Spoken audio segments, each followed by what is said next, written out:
नमस्कार मित्रांनो, संजय गांधी निराधार अनुदान योजना, श्रावणबाळ योजना तसेच इतर सर्व निराधार अनुदान योजनेतील दिव्यांग बांधवांसाठी अतिशय महत्त्वाची बातमी आहे।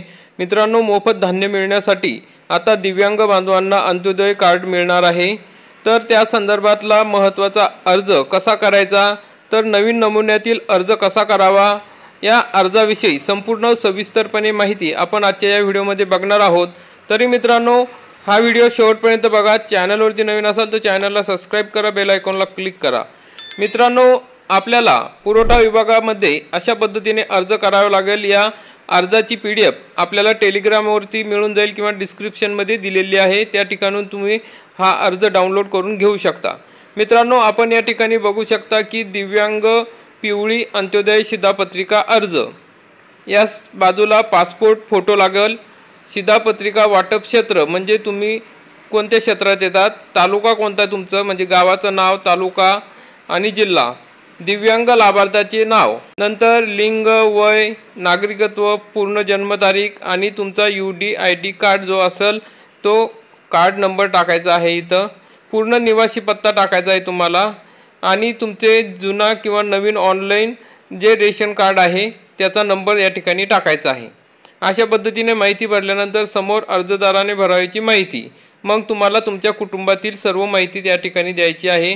अर्जदार व अर्जदारांव्यतिरिक्त कुटुंबातील घटक अर्जदाराकडे सामान्यतः राहणाऱ्या व्यक्तींची नावे, मग या ठिकाणी तुम्ही कुटुंबातील व्यक्तींची नावे या ठिकाणी टाकायची आहे। अर्जदारांशी नाते, वय, त्यांचा व्यवसाय काय आहे आणि वार्षिक उत्पन्न किती आहे, त्यांचा आधार कार्ड क्रमांक आणि बँक खाते क्रमांक तुमच्या कुटुंबातील व्यक्तींचा या ठिकाणी लिहायचा आहे।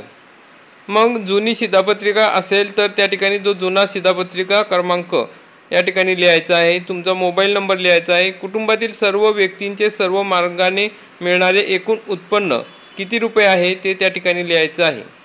घरगुती स्वयंपाक गॅस आहे का, होय नाही या पद्धतीने माहिती लिहायची आहे। शेती आहे काय, होय नाही असल्यास किती आहे ते क्षेत्रफळ त्या ठिकाणी लिहायचं आहे। व्यवसायाचा तपशील लिहायचा आहे, तुम्ही काही व्यवसाय करत असेल तर त्याविषयी माहिती लिहायची आहे। मग घरातील व्यक्ती शासकीय सेवेत आहेत किंवा नाही, पूर्वी नाव असलेले व लाभ घेतलेले असल्यास स्वस्त धान्य दुकानदाराचे नाव, दुकान क्रमांक लिहायचा आहे। दिनांक आणि ठिकाण टाकून त्या ठिकाणी तुमचा अर्जदाराची सही व अंगठा करून पुरवठा निरीक्षण अधिकारी यांच्याकडे हा अर्ज द्यायचा आहे। त्याच्यासोबत आपल्याला स्वयं घोषणापत्र जोडावं लागणार आहे। प्रपत्र अ मध्ये बघा, पासपोर्ट साईज फोटो लावायचा आहे, तुमचं नाव लिहायचं आहे, तुमचा आधार कार्ड क्रमांक टाकायचा आहे, व्यवसाय काय आहे ते टाकायचं आहे। मग याद्वारे मी घोषित करतो की वरील सर्व माहिती माझ्या माहिती व समजुतीनुसार खरी आहे। सदर माहिती खोटी आढळून आल्यास भारतीय दंड संहिता अन्वये किंवा कायद्यानुसार माझ्यावर खटला भरला जाईल व त्यानुसार मी शिक्षेस पात्र राहील याची मला पूर्ण जाणीव आहे। अशा पद्धतीनं हा स्वयं घोषणापत्र आहे। ठिकाण लिहायचं आहे, अर्जदाराची सही आणि अंगठा लिहायचा आहे, दिनांक लिहायचा आहे। मग नंतर प्रपत्र ब मध्ये आहे स्वयं साक्षांकनासाठी स्वयं घोषणापत्र या ठिकाणी द्यायचं आहे। पासपोर्ट साईज फोटो मग या ठिकाणी तुम्हाला लावायचा आहे, तुम्ही सर्व नाव लिहायचं आहे आणि याद्वारे घोषित करतो की वरील सर्व माहिती खरी आहे।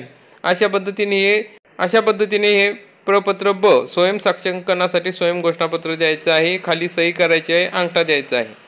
नंतर मग मित्रांनो, आपल्याला आणखी एक अर्ज द्यायचा आहे। प्रति तहसीलदार साहेब यांच्या वतीने या ठिकाणी आपल्याला अर्ज द्यायचा आहे। दिव्यांग व्यक्तींना अंत्योदय योजनेत सामावून घेण्याबाबत वरील विषयी विनंतीपूर्वक अर्ज करतो की या ठिकाणी राहणार तुमचा पत्ता टाकायचा आहे। मी इतके टक्के दिव्यांग आहे, माझे रेशन कार्ड क्रमांक असा असून माझा डाटा एंट्री क्रमांक हा आहे, माझ्या कुटुंबातील व्यक्तींची संख्या एवढी आहे, माझे वार्षिक उत्पन्न एवढे आहे, मी एक गरजवंत दिव्यांग लाभार्थी असल्यामुळे माझे नाव अंत्योदय योजनेत सामावून घ्यावे अशी आपणास नम्र विनंती। त्यासोबत आपल्याला कागदपत्र जोडावं लागणार आहे, दिव्यांग प्रमाणपत्र जोडावं लागणार आहे, रेशन कार्ड जोडावं लागणार आहे आणि कुटुंबातील सर्वांचे आधार कार्ड या ठिकाणी जोडावे लागणार आहे। आणि अशा पद्धतीने या ठिकाणी सही करायची, तुमचं नाव लिहायचं आणि दिव्यांग टक्केवारी किती आहे ते लिहायचं आणि तुमचा पत्ता लिहायचा आहे।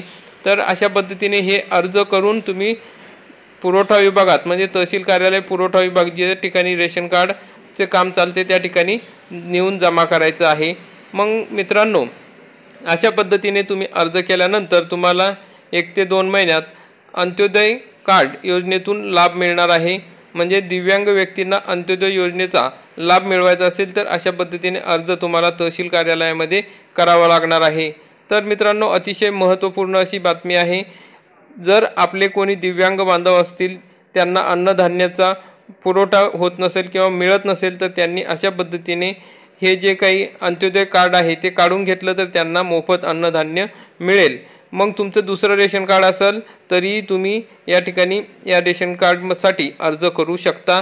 तर अशा प्रकारचा महत्त्वाचा अर्ज होता आणि या संदर्भातला GR सुद्धा आलेला आहे। त्यामुळे दिव्यांग बांधवांना अंत्योदय योजनेतून या ठिकाणी धान्य मिळत आहे।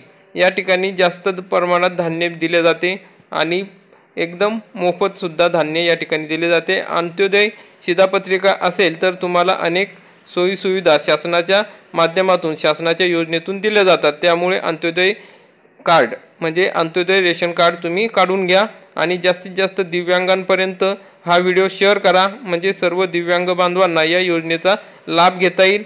अशा प्रकारची महत्त्वाची अपडेट होती मित्रांनो। व्हिडिओ आवडला असेल तर व्हिडिओला लाईक करा, चॅनलला सबस्क्राईब करा आणि बेल आयकॉनला क्लिक करा, म्हणजे असेच महत्त्वाचे व्हिडिओ, महत्त्वाची माहिती दिव्यांग बांधवांसंदर्भात, निराधारांसंदर्भात आपल्यापर्यंत पोहोचत असतो। धन्यवाद।